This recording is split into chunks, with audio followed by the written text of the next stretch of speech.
You guys will not believe what I found out about the Chinese biolab discovered in Central California. Let's jump into this. Public Health asked the county to keep some key details from the public, even as people were growing suspicious over what was going on. We knew as soon as we came in there wearing these big suits, the personal protective equipment, cleaning out the site, residents are going to be looking around going, what's going on? And that's exactly what happened. But again, CDPH made clear, do not explain what's taking place at this site. And these emails are proof. As early as April 28th, the county tried to revise an initial statement from the state to include the address of the illegal lab in Reedley and explain why staff would be wearing personal protective equipment.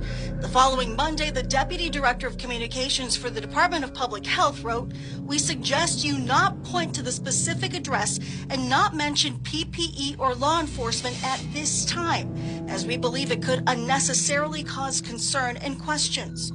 We asked them, how can we engage with the public? And those emails show the California Department of Public Health really wanted us to be limited in what we said to the public, and we followed that direction.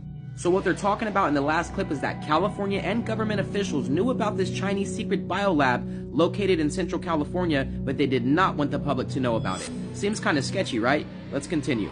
But let's pump our brakes real quick. Before I show you guys how bad it really is, this place is still under investigation and it's still pending. There's still a lot going on with this place. Let's continue.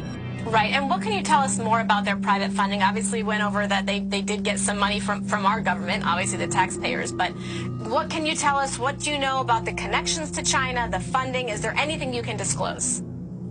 Well, I can disclose it because when we filed court documents, those all became public documents. So I can let you know that I received an email from a gentleman purporting to be the lab CEO who was in China telling me he can't get a visa to come over and meet with me about the situation.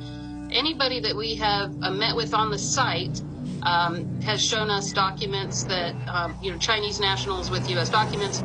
So I don't know exactly where all their funding has come from.